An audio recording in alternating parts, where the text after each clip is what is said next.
Hey Exiles, welcome to another episode of it is the Still Sane podcast, but I think we're going to go for today with the Still Stalling podcast because we are 5 months into the lifespan of 0.4 and we have no news about 0.5. Unfortunately, I am here today with MisoxShiru to stall and discuss some interesting Path of Exile 2 vision questions. Miso, how you doing today, man?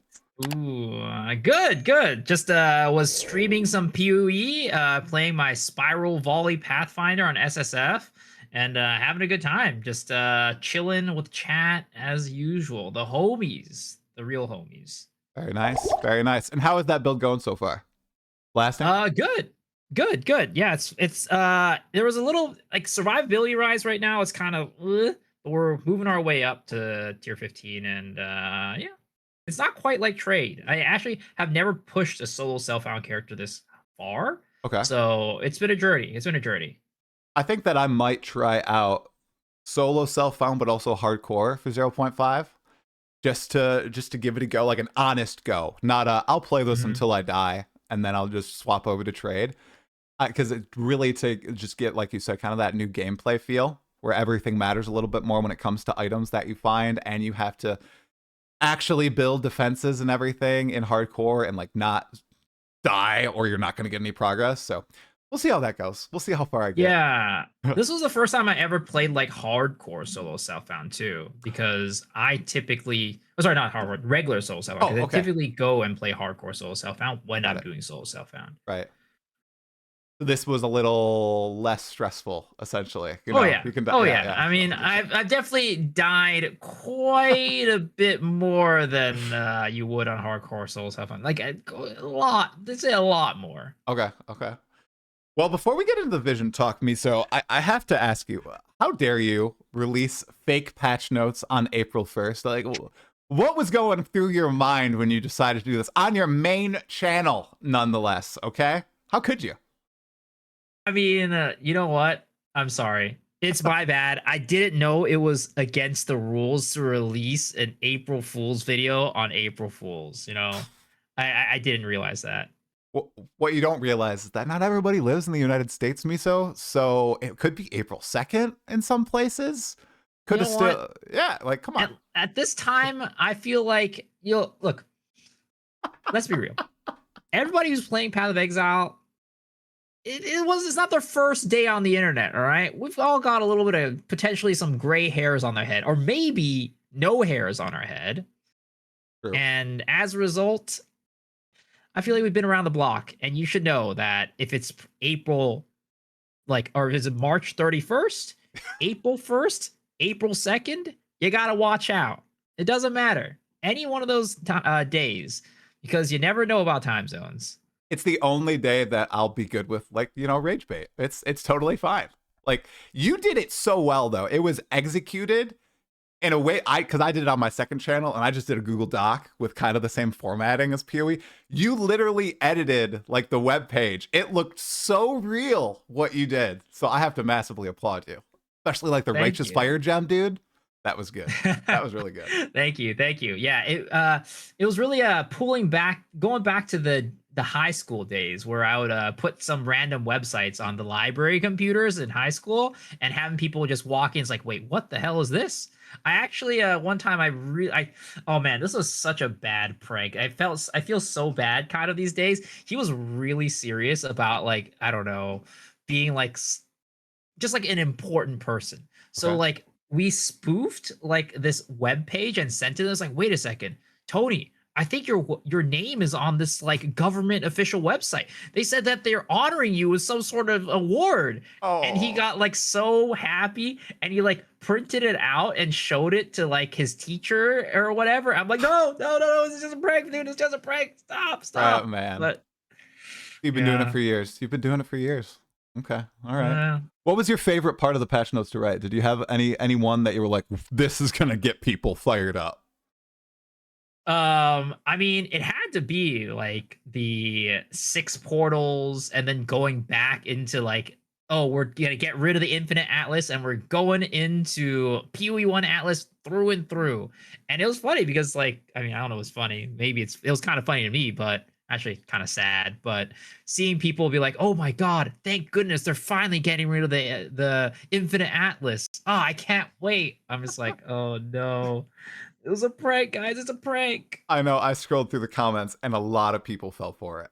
A lot of people. The righteous fire reactions too, with the spending like endurance charges and basically killing yourself upon casting the Yeah. spell. Like, I mean, It was a direct quote from Pox. It was oh a direct quote from Pox. yeah. He literally said, like, "Oh yeah, when Righteous Fire comes out, it's gonna be like, oh, when you ignite an enemy, you die." I'm like, all right, just put this one in there. We'll see. Maybe they'll take some inspiration. I'm sure some devs watch the fake patch notes to kind of get inspiration for how to write the 0.5 real patch notes, which still aren't here. And I have this in a different place in the show notes, but let's touch on it just quick. Okay. So my belief for 0.5 is we're still getting it May 8th. I don't think there's going to be like a delay or anything. I think they're just like doing the 3-week teaser schedule where next week we're going to get one little teaser, week after reveal, May 8th release. And they're just being really quiet about it. Do you think it's any different than that? I am huffing a lot of copium, and No. I do think that it is going to be sometime this week, and we are going to be getting it on time. I keep saying to chat, like, you know what? Listen to this video right here from Sir Gog. He's the Poe goat. And if you don't believe him, who are you going to believe? And he says that there have been times in the past where they did release an update on May 8th, Monday, New Zealand time. So there's a chance that they still release it on Monday, New Zealand time. And even then, if they could release it later this weekend, it'd still be fine. Yeah. So hopefully it's coming. I think it'll be I don't think there's going to be a new class because every time in PoE 2 that there's a new class added, they start the teaser season a little early.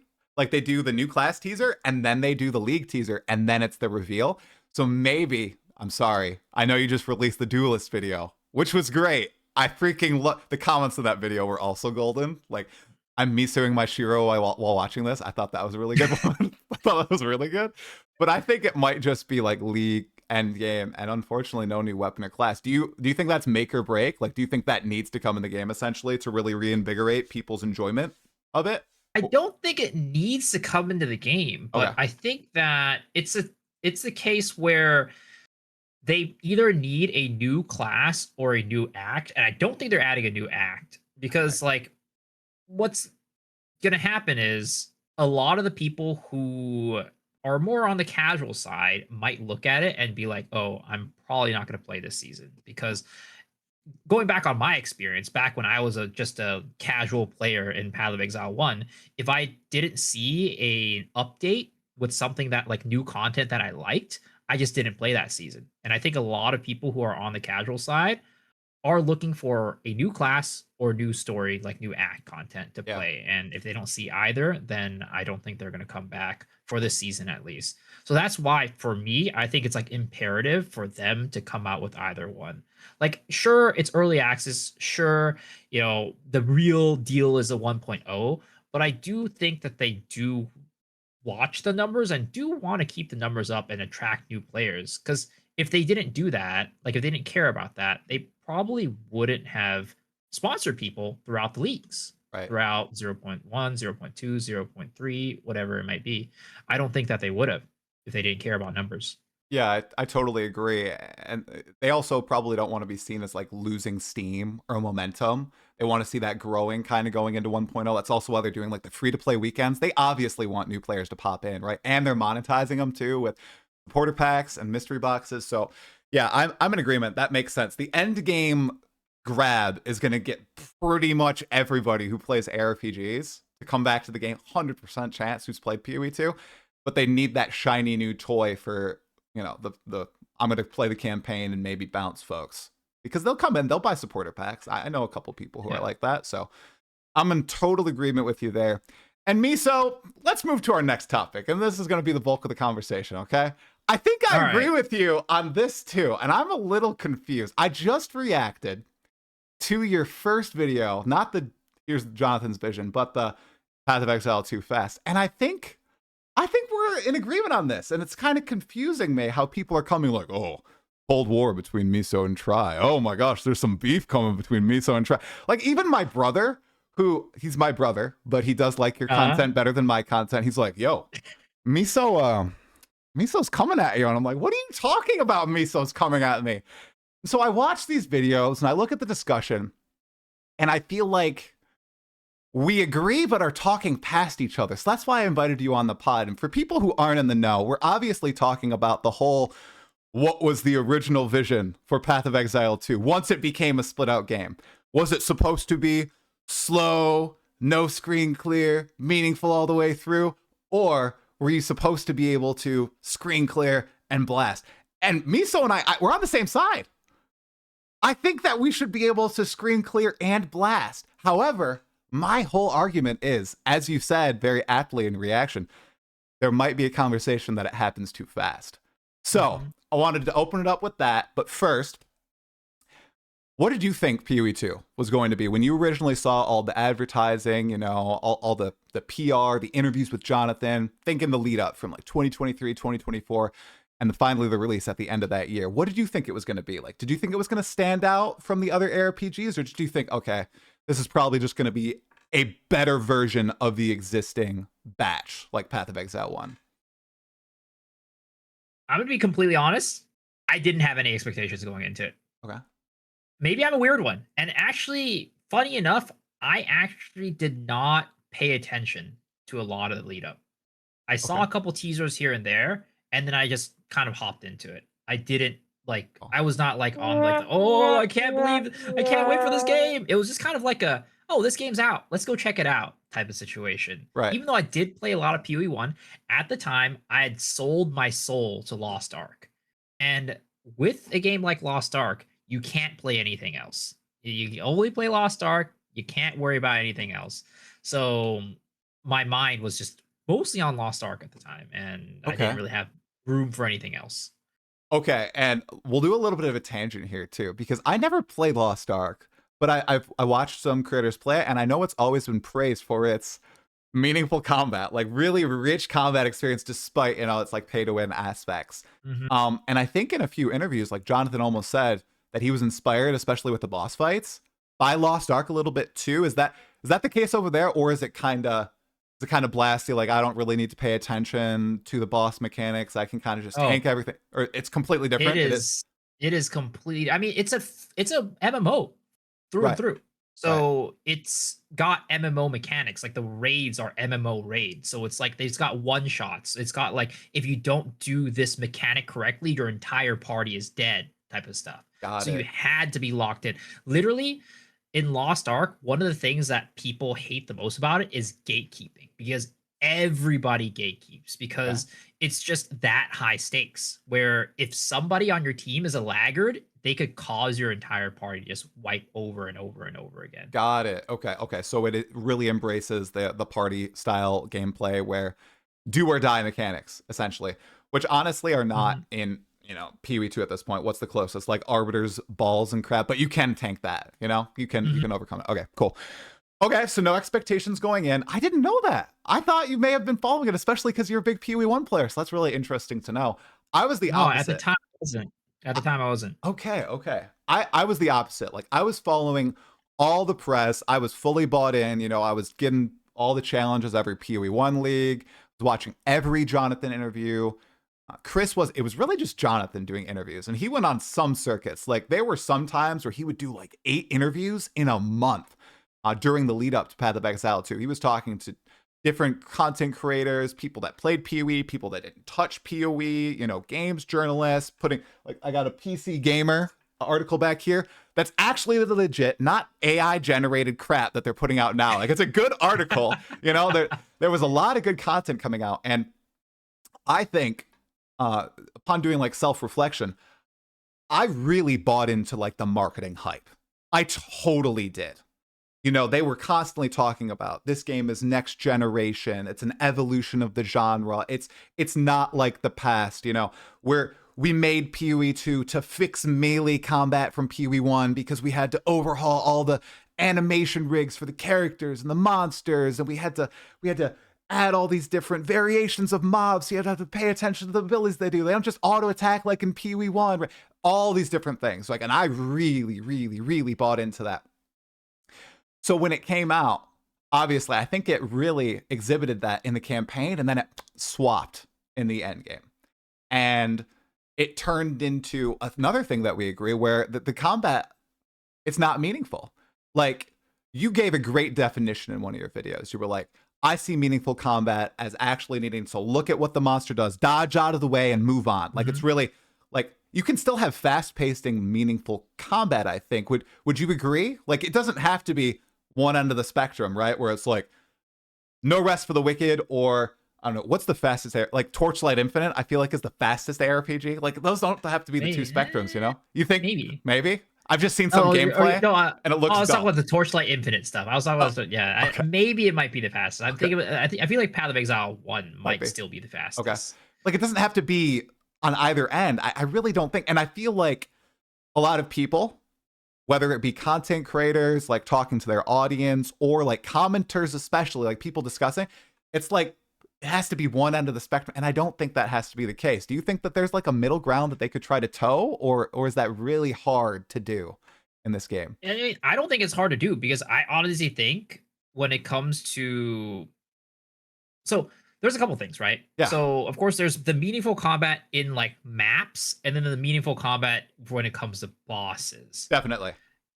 And I think something that it's really funny, because I watched all your videos, of course, Right. I watched all your videos, and commented on it on my stream, and it was really funny watching that, because I actually think there is quite a bit of meaningful combat in the new classes, the Druid class, because in the Druid class, as I'm watching you play, you are going around clearing with your, the lunar assault on your wolf, which is like the swipe that freezes the enemies, right? Mm-hmm. And then there's a lot of times when you go up to a rare, and then you swap up. You don't use lunar assault anymore. You use it to freeze Dread. them, and then you go into your regular the regular auto attack, and then sometimes even cross slash, right? That's, to me, that was the vision of meaningful combat for like mapping. Okay, I agree. I agree with so I see it as, you break it down into bosses and maps. I then break it down, let's take a step further, to players and then the monsters. Because I totally agree. I think the wolf is probably the best example of, actually engaging gameplay. Even though it's like the same abilities, I still think it's engaging and it feels good, right? It's not engaging to be engaged. It's like, I tried playing like a spell totem build, and I just can't do, like, generating the power charge. I don't think that's too engaging, but the wolf I feel is quite engaging. I feel like with the monsters, that's the end that's really, really missing, and that's the one that I really started noticing right when you hit the end game, and it's been that way since 0.1. It becomes not a game of looking at what the monsters do, and there's so many different monsters, all these different variations. They advertise 400 plus. I think there's 500 plus now. And once you get to end game, you really don't care about what they do. It's literally just, okay, I need to watch out for ground degens. Those are super dangerous.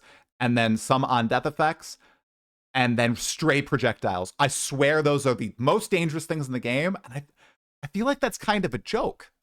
So I think I do agree about the player character aspect for all the druid stuff. I think that if they build that out, if they build out those options for more classes, that'd be awesome. But I really think the big problem is the monsters too, because those have also been like nerfed drastically from 0.1 to now. I'd argue, like I think I said in my video, in 0.1 I played it, I thought that they were going to go the opposite direction, where they were going to be like, okay, people are going really fast right now, we're going to kind of extend how long it takes to progress to this level, to trivialize the game, because I agree ARPGs eventually are trivialized. And they did the opposite, I feel like. Like, they tried it in 0.2, and then a weekend they were like, okay, no, never mind. We're not going to do that.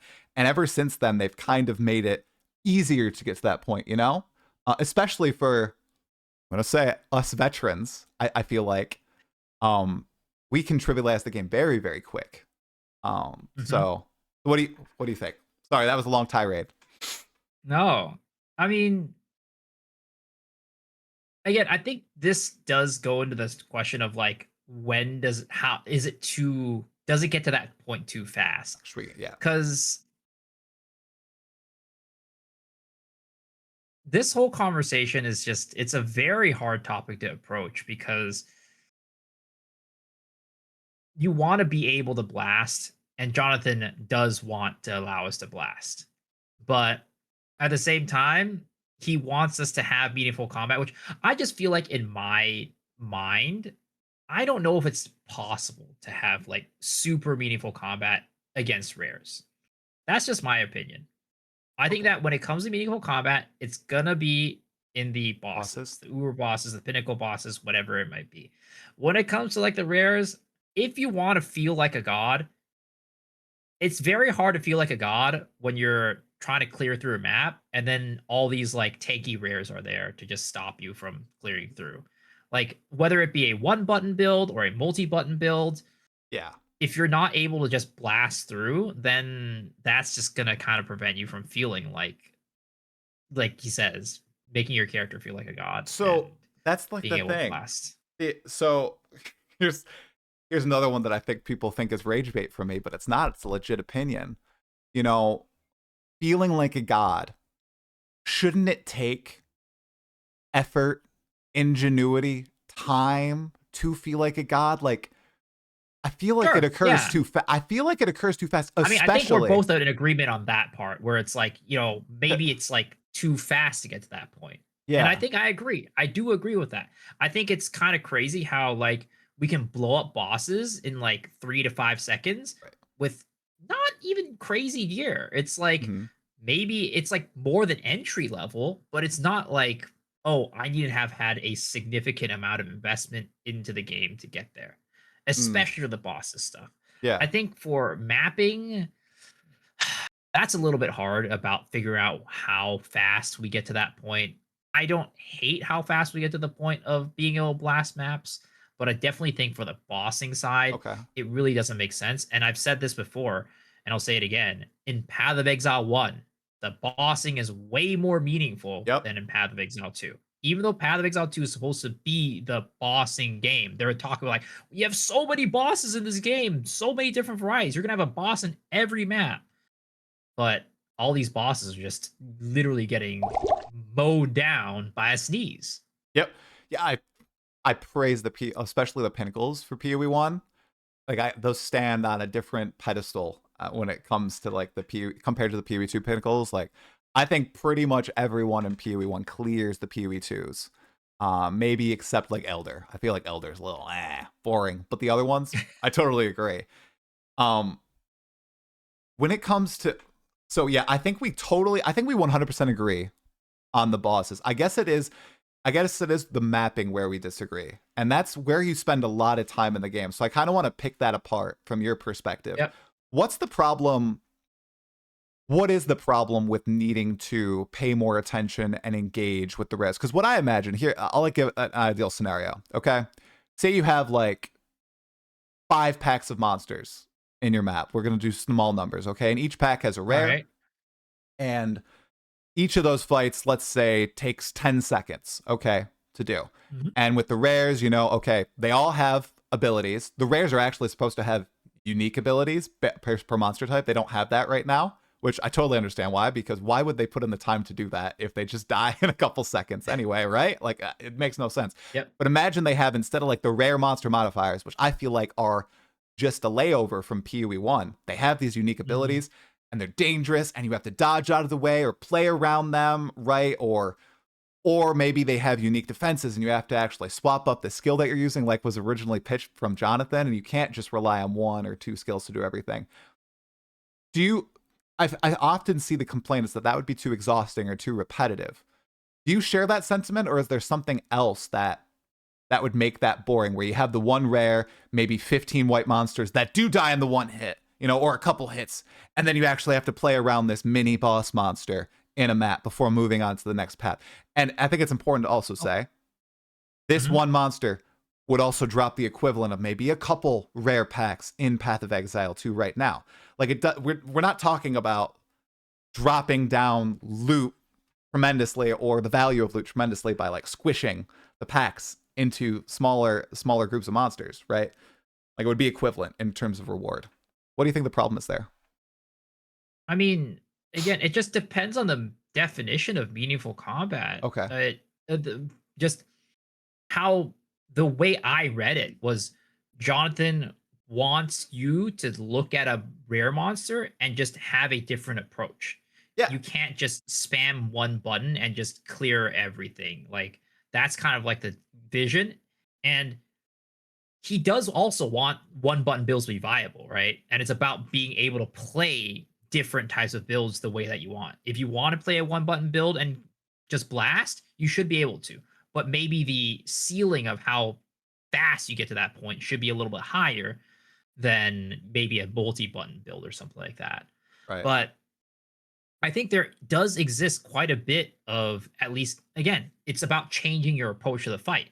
Another again Yep. example is like the wolf, or maybe it's about like if you think about your character earlier in the end game, if you're playing a poison burst arrow character, you might have to throw a vine arrow next to the monster and then poison burst it, as opposed to just using one button and poison bursting it. And that in itself is also changing up your approach to the fight.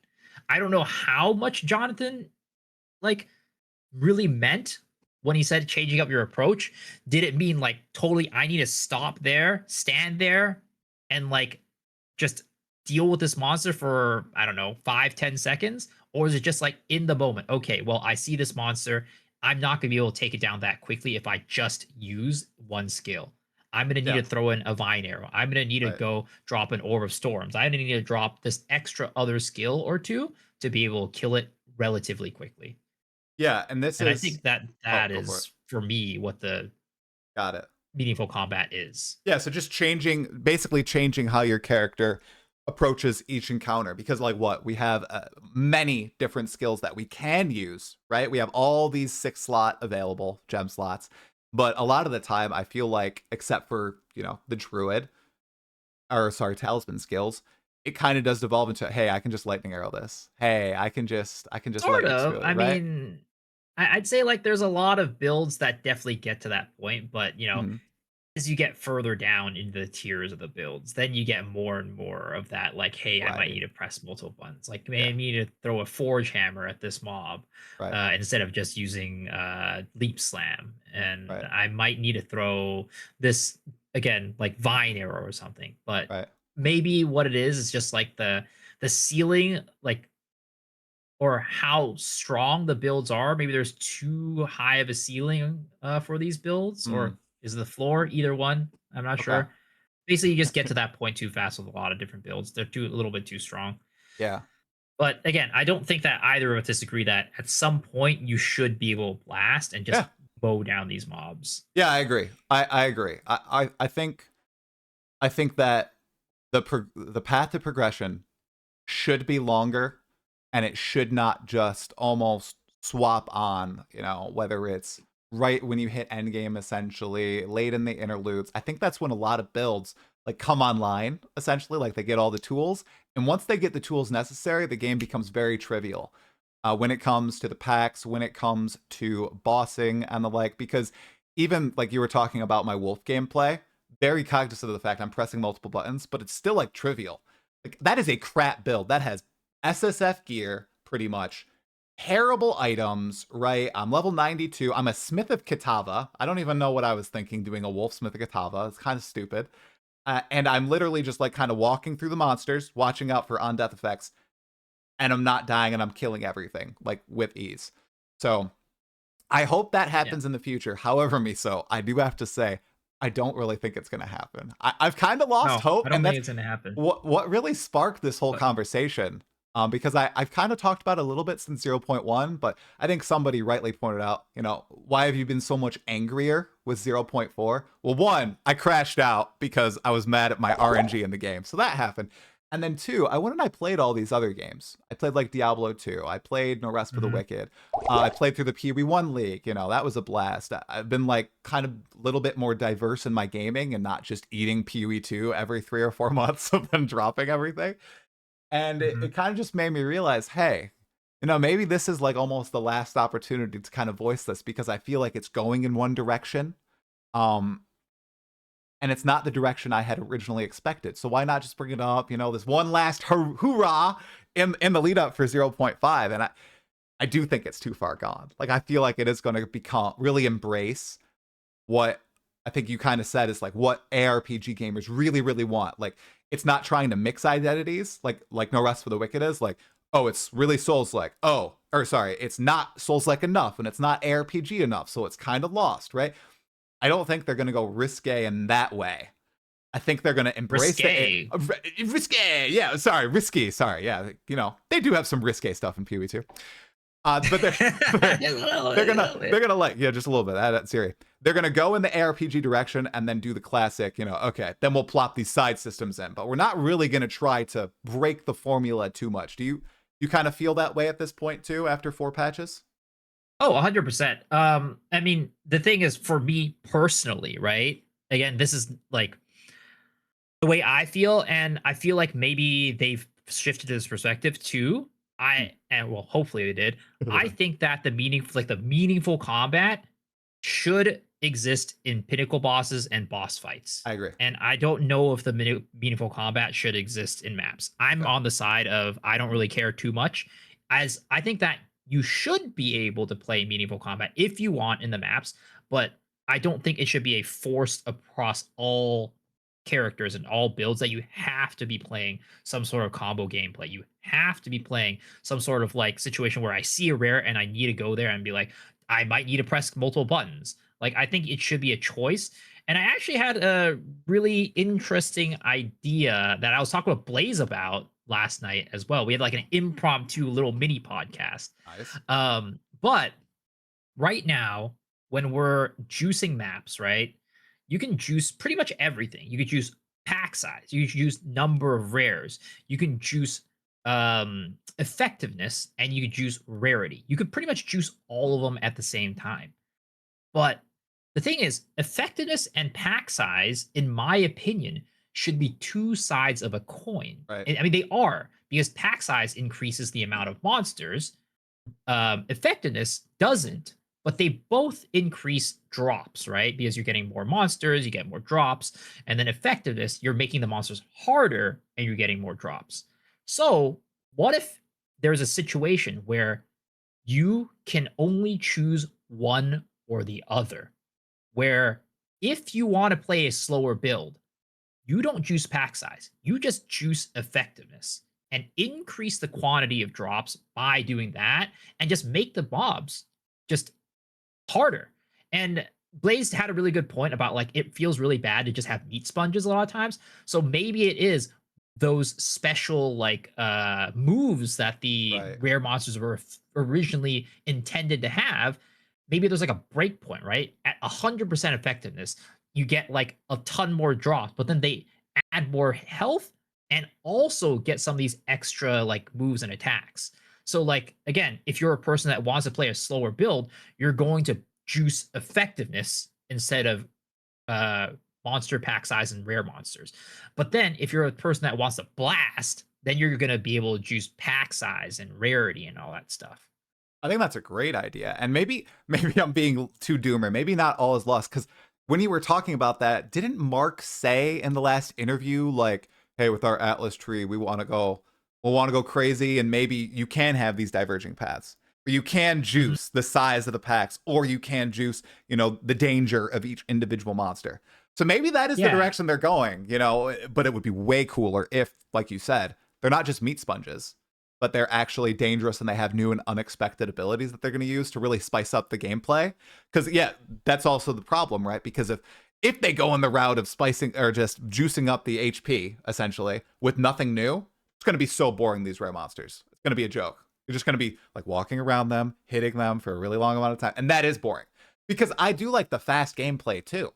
I like that you can leap from pack to pack. I just want to almost like mentally track that something different is going on as opposed to the same thing over and over. Have you played like Hades or Hades 2?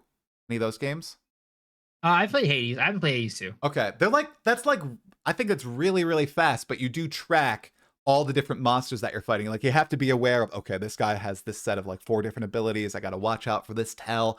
But it's really fast. It's not slow at all. Like, you're constantly moving. I like that feel in games like Path of Exile and Path of Exile 2, that you're never really static in one area. your character's always on the run and you're always seeing new stuff. So it is such, I feel like it's such a tricky line to toe. And I'm very excited to see if, maybe I'm too doomer. Maybe something cool is going to happen in 0.5 with the new Atlas trees and all that. So yeah, and it's I do think, and the more that I did think about it, I think we're both kind of on that path of thinking like, oh, maybe they are going down this path because of 0.3, where they reduced pack sizes and then they added this effectiveness trait, right? So maybe they are going down this path. I do remember in 0. When they made the announcement first, I was actually listening to Rue, and he says when everybody else was saying this is a terrible change, knocking down pack size, he said this is probably the best change that they've made for Path of Exile 2. Because if they want these more slower playstyles to be viable, they cannot just keep juicing pack size. That needs to go. It needs to have these more bigger, chunkier monsters and being able to scale that.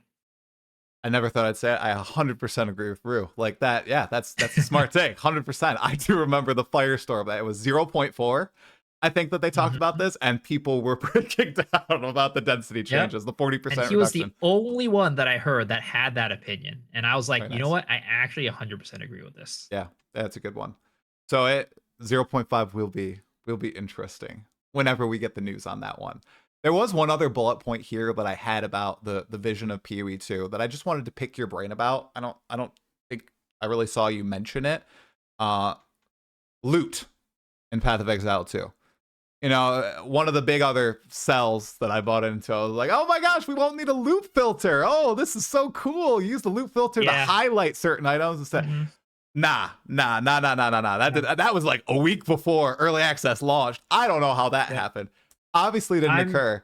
Are you pro like the way loot is now, essentially? Yeah, so I just don't think it's possible. Right. I don't think it's possible to do that. It's a lofty goal, and it would be cool if they were able to get that to happen, because loot filters are another thing that you need to do on top of other, you got to download POB, you got to go get, Awaken PoE or whatever it's called, XL Exchange 2. Like, you got to get all these things, look up a guide, like, figure out the tree. You just got to do all these things, and it would be nice if there was like one less thing you need to do that's outside the game.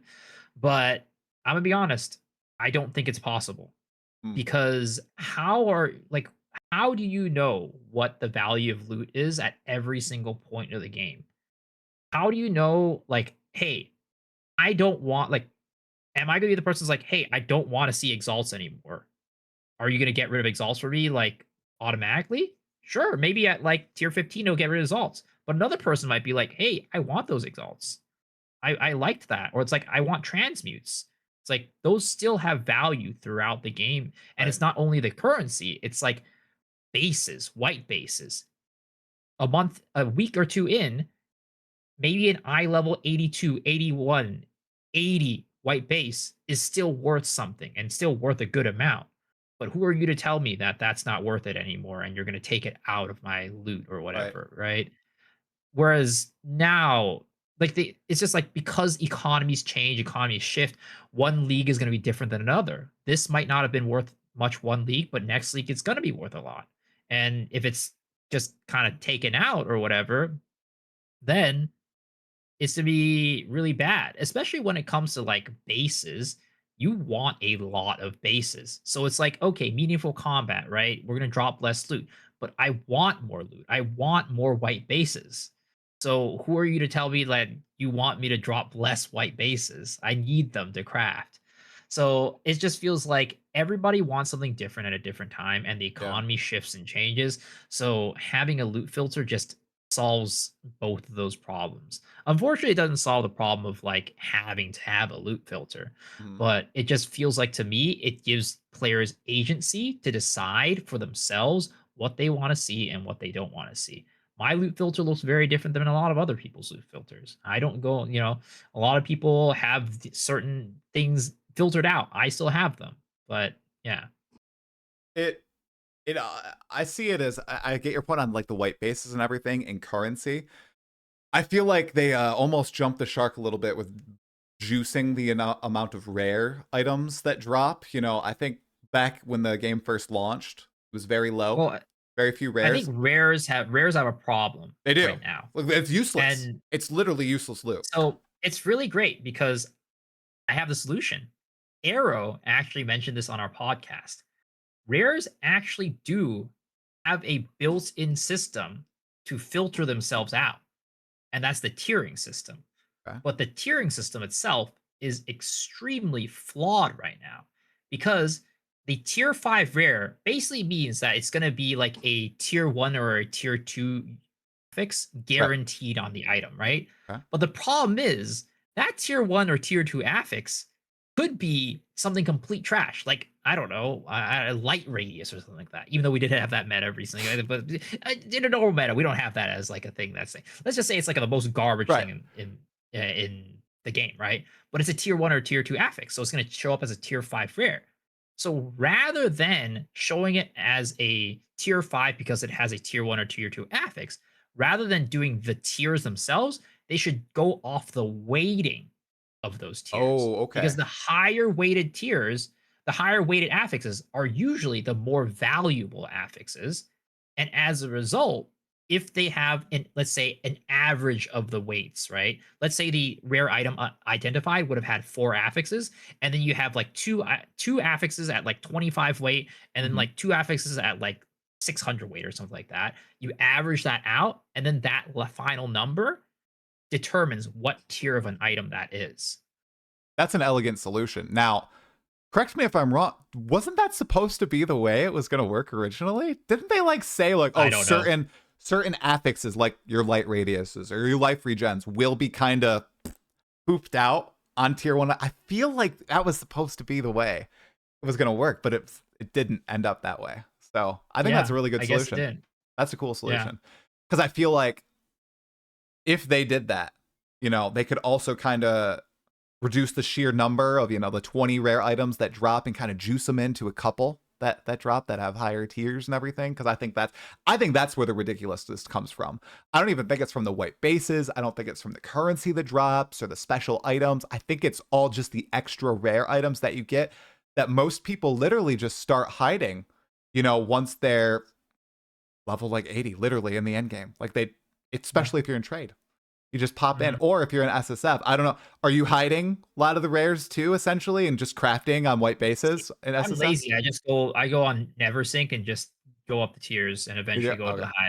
And Got it. I Yeah. think Same. it hides most of the rares, It but some does. of them they don't. Yeah. It does. But Yeah. yeah, Okay. it yeah, and during I understand also their kind of mindset of like adding so many rares in the campaign too, because while we might think like, oh, it's like loot explosion, we didn't want that. Like there was something that people asked for, and that's the ability to craft.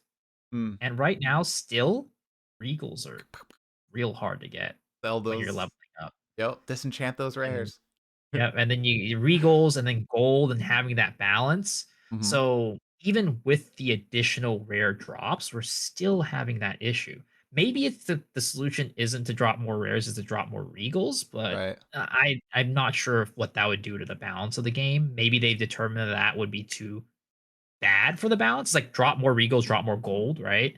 But I don't know. Well, I'm not them. I don't have the data. they also tried to fix it with like more essence spawns in the campaign. I know too. Like in 0.4 when I ran through the campaign on my first and second character, I saw a ludicrous number of essences spawn throughout, like way more than 0.3 and 0.2 and 0.1. That's all because they work as regals, right? I'm not going crazy. I know I haven't played a ton, but essences in Yeah, they PoE2 work are as regals. regals. They Yeah. work All as right. regals. Right. Yeah. Okay. Greater, like anything other than perfect essences. Right. Everything Those are below the perfect. add remove. Yeah. Oh, thought I was losing it there for a second. Okay. All right. Let me see. Loot, meaningful combat, progression of power. I don't know. Did you have anything to bookend that conversation? I swear, we basically agree, but people thought we were in a war against each other. So, anything to bookend that? I mean, at the end, I think that, and I mentioned this in the video as well when I went through like what Jonathan said, right? Mm-hmm. Going through the videos and like the receipts saying like Jonathan always meant for the game to pick up in pace and be fast. And, just because there's meaningful combat doesn't mean the game has to be slow. At the end, I pulled a clip from the Crip interview, Mhm. which he said, "You know what?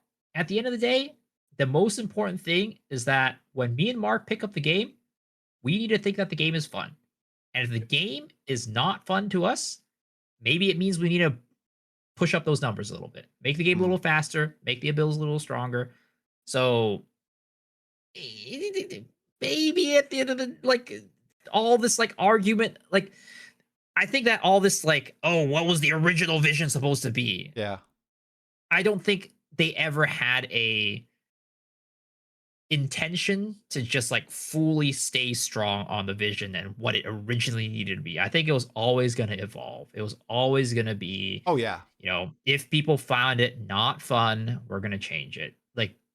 Of course, they 100%. need to have a vision, right? They need to have a vision that they're going to stay strong on, but there's things that they can concede on versus not concede on, I think. And just a point of clarification, slower pace does not equal slow pace. Yes. Definitely. Because that's another thing that people Exactly. is that slower does not equal slow. Okay, please tell me you did. Did you watch the Chris Wilson Thomas Mahler interview? I watched a bit of it, yes. Oh, just a bit of it? Did you see the discussion on ARPG combat? That it was right at the beginning. I watched a good bit of that, yeah. Okay, that was excellent. The even better part at the end of the interview, Thomas asked Chris, would you rather be remembered for staying true to your vision or listening to player feedback? Actually incredible. Like the craziest question, to ask Chris Wilson, I feel like, because he's the vision guy. Mhm. And they both answered it. And I feel like they almost both gave a non-answer. They're kind of like, oh, it's a mix of both. But I mean, it is. it is a mix of both. But it sounded like they leaned in the, oh, I want to be remembered for my vision. Okay. Like I think especially Chris. And I don't think it's the reason he left the company or anything, but he obviously had a very stalwart vision when it came to certain Oh, ARPG yeah. principles that he Oh, did yeah. not want to break on. I think Jonathan and Mhm. Mark, less so. I think Yeah, you're 100% right. 100%. They're far more, especially Mark, it seems like, into the players want it. Boom, we're going to do it. We're going to push in this direction. The players want async trade. We're going to find a way to implement it. The players want, the end game to be better. Like, I think Mark has a quote, something that is like, if the players think it's bad, well, we're just going to change it. We're going to, change it up, whatever. I asked Blaze this. I'd love to hear your take on this whole discussion. I know you said vision is important. Do you think there's a line where if you always the players are always going to be upset, right? Do you Yeah, think 100%. I don't know. It almost feels like they're almost too conciliatory to the player base. I feel like now, and sometimes they need to be like, you know what? No, this is the way we want to do it. Whether it's something I agree with or disagree with, I almost feel like they're almost giving in too much to the players. Where Chris always toed that line of yeah, we're gonna listen to the player feedback, but we're gonna stick by our vision and make some changes, a little bit. They're they almost they melt to the players. Do you think that's a little too far with the way they've been handling PoE 1 and PoE 2, or just let them cook, do whatever they want? I mean, maybe I'm gonna give a non-answer. This is gonna be a non-answer as Nah, you're well, good. but it's I think it's there's certain things that they do it on, and there's certain things that they don't do it on. Like for example, we all on our podcast, Path of Exile podcast, Path to we Exile. yeah, a couple of our guests have brought up, and including Dreamcore, about how they have been very much it feels like we're being pigeonholed into certain things, PoE 2. certain weapons are all it doesn't make it's weird how certain weapons should be able to do certain attacks but they can't. Like in Path of Exile 1, for example, you can use a leap slam with a staff, you could use leap slam with an axe and a sword, but in Path of Exile 2 you can just do with an only with a mace, right? It's they have the strict archetypes for the weapons and what skills they can use, and it feels almost very very limiting. And it's also Right. there's skills that are always going to be here's the combo for the skill. You're always gonna do like a slam with Molten Fissure or something like that, right? And then it just feels like it's very much on rails at that point. Yep. And he wishes that that could get opened up and that could allow more player freedom. But it seems like so far, even though people have asked for it, it hasn't been given, right? So things like that, it seems like they're pretty steady on the vision. And like, no, the weapon swaps are going to make up for it. It's going to be fine. You're going to feel freedom. It's going to be great, right? It's like things like that. It feels like they're very much stubborn on it. And also, when it comes to like nerfing things, right? It's Mhm. like, why did they nerf this? It wasn't even OP. Well, it's like it didn't fit with the vision, right? And that's why the whole vision thing is in here. Like if they didn't have a vision, right? We wouldn't even have these conversations Yep. about like the vision. Oh, that got visioned out of the game, right?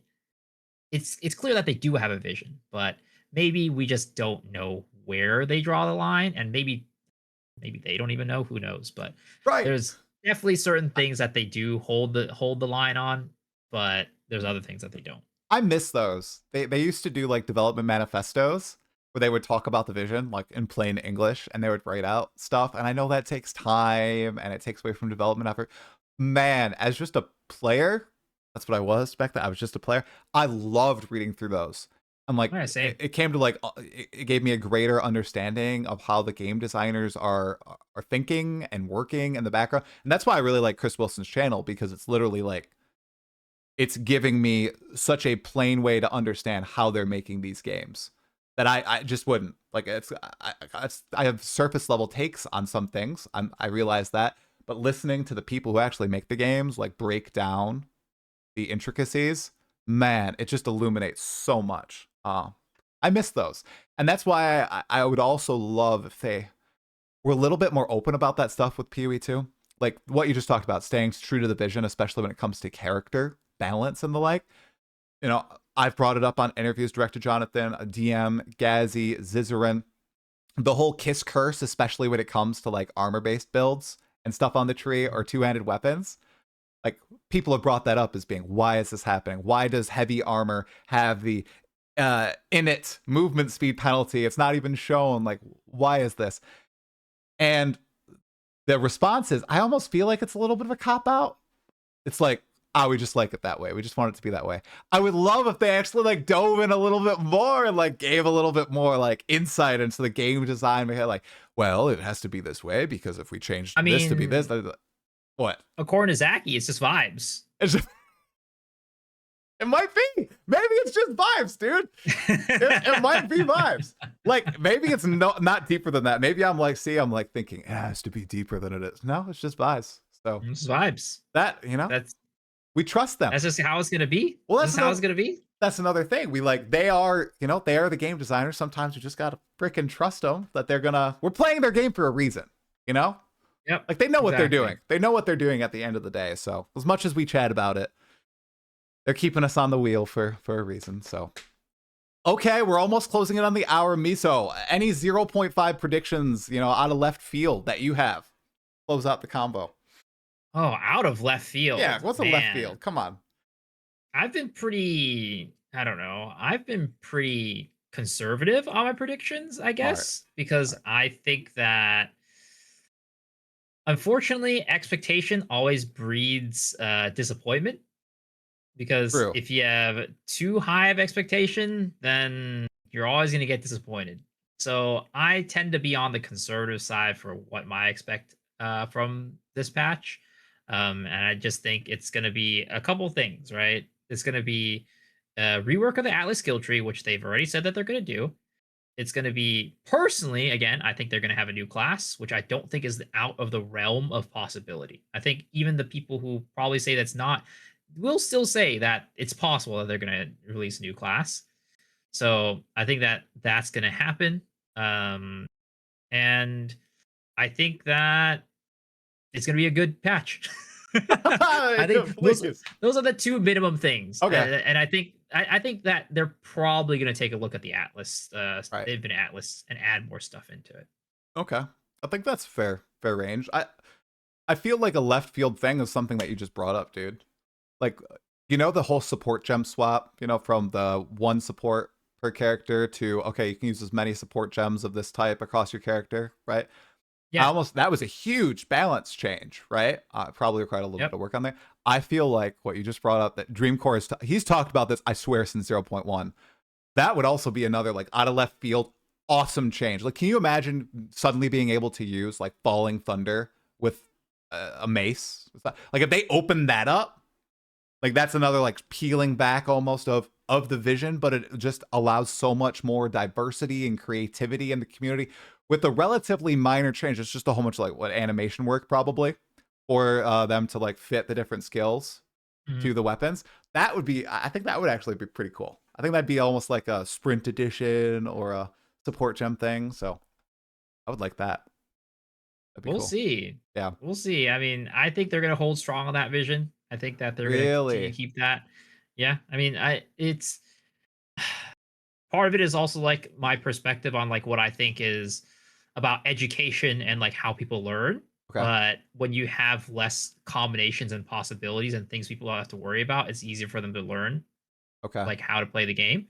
So when you keep it confined, like i- in most cases, people think about like newer players to the genre, to well, to Path of Exile in general, think about things pretty linearly. Like when, for example, when I talk to a newer player and they're like, "Hey, what's a good monk build?" They always think that this. What they're really asking is, "What's a good quarterstaff build?" Right. Right. Yep. So when you start adding more and more like areas where the game can like it's unfortunate this is the case because for us ARPG players we want these like huge possibilities, these weird crazy combinations, right? But then that's where it gets kind of like more complicated for like Mm-hmm. a newer player coming into the game. So I think that this is kind of one of the ways that they're trying to keep the game a little bit more approachable to like a newer player. Again, I know a lot of people are going to disagree with me about this, but Yeah. when it comes to education, I used to be a teacher, right? It's like like compartmentalizing the things that you're learning is Right. always going to be the best way for you to learn a big topic, right? So just being able to cut things down into small little bits and pieces to then chain them back together into the big topic is going to be better. So when you reduce the amount of things, the complexities of things like that, even though there are a lot of complexities, if you're just compartmentalizing them, it's just a lot easier to learn.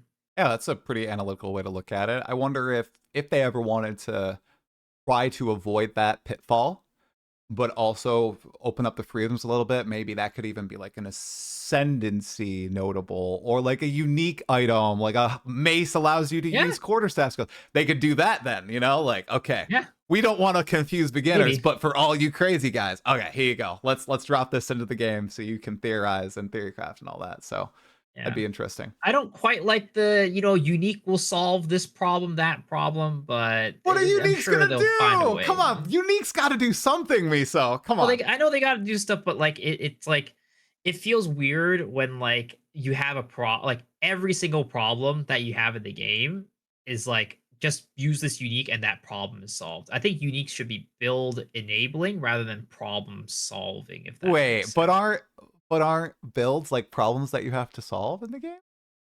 Wait, you got to define. Put on your teacher hat. Teach me. What do you mean by that? I was gonna end the pod, but now I'm curious. What is the difference between a build enabling unique and a problem solving unique? Because I feel like you introduce problems to your build as you like shift different things, and you got to solve those problems. Like I see like your character as a Mhm, big puzzle, and you're like shift, which mhm. and a puzzle is kind of a problem in my eyes, and you're like solving the problem as you introduce each piece. What's the difference? Is there a Well, difference? it's more about just like that's the only solve to the problem. So Because one like solution. if you it's the only solution exactly. It's like that's what I mean by that. It's like it, yeah, maybe it's more specifically. It's just I don't like it when a unique Okay. is the only solve for a problem. That's Okay. probably the better way to put it. Okay. I got it. I got it. No, that makes sense. Because like in your situation of like, hey, the problem of like build like how diverse we can get these is just throw a unique on it, right? Well, and there's no other way you can do it. Then Hmm. that feels a little bit odd and awkward, Okay. in my All opinion. right. All right. I understand. All right, Miso. Well, this was fantastic. Thank you so much for coming on. That was another great episode of the Stall Cast. I am hoping that we get news soon. Like I hope there's not a delay. I hope PoE2 DB guy is wrong and he didn't have some insider information 2 weeks ago. I mean, again, what I've heard from most content creators, most people don't agree with them. Most people think that like from everything we've seen, right, that they've given to us, this all signs point towards May 8th release of the new league. I But agree. again, maybe he had insider information that we didn't know about. But He has really made the PoE 2 community ravenous. I've never seen this many "where's the announcement" posts ever in the history of like a PoE it's all member. because of him. It is. If it wasn't for that, we would not be this like, oh, is there going to be delay? Is there going to be delay? It is literally just because that guy posted that one thing on there, and he also did change it. I don't know if you noticed. To May 29th, right? Yeah, to May 29th. So it goes to show that he does like. At least I don't think he has insider information, unless an insider source is told him, oh, wait, guys, it's going to get pushed back. It's going to be a little earlier. Don't worry about it. Keep it in May. Keep it in May. Not June. Not June now. 5 months, not 6 months. 5 months, technically. End of May. It's just ridiculous that, I mean, how I say it is, shit happens, right? Yeah. When people was like, how can they like say that they're going to stick to 4-month schedule? And literally after one league of doing that, sticking to the 4-month schedule, they just say that, oh, you know what, this league we're not going to do it. I'm just like, you know what, sometimes shit happens, right? Sometimes shit just happens. Know it would be, I think, even though I totally agree, like it would suck, let them cook. If they think it's not ready and they know that they publicly said we're going to stick to the schedule, they don't, this is the last thing they would ever want to do. They're like you said, some shit might have happened and they're like, well, we literally cannot stick to the schedule. It would be a disaster. So, let them cook. Maybe they'll slip swords and duelist in with this extra time, if there's extra time. And also, again, one thing I keep forgetting is that I don't think it's called duelist. I think it's called gladiator. Okay, in the art book, it's gladiator, right? Yeah. On the website, it was gladiator. Now it's back to duelist. So we're gonna just be surprised, I think, once it drops into the game. What would you prefer, duelist or gladiator? I mean, I think gladiator is a little confusing because gladiator is already an ascendancy in Path of Exile 1. So that's a little bit weird. So I'd prefer duelist or just something completely different.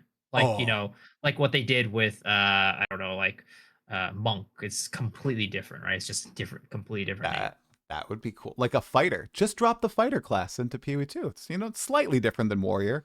Kinda. I'm not sure. Not really. Yeah. Yeah. Okay. All right, Miso. Well, thank you so much. Do you have any shout outs, for like the Path to Exile podcast on every week? Yes, indeed. Come check us out. Path to Exile podcast with some superstar hosts, Cal Torak and Dead Rabbit. And then this week on the 23rd, we are going to be having Mr. Darth Microtransaction coming on the podcast. So that's going to be a good time. And, I stream every single night, twitch.tv/MisoxShiru. Come check me out there. Or if not, come on my YouTube, the same handle, MisoxShiru. Awesome. Everything will be in the description below. Miso, again, thank you so much. This was great. We'll see you all later. Thanks for tuning in live or in the comments. Leave one if you haven't already. I feel like this is going to be a high comment video. So go ahead. Add your voice to the discussion, guys.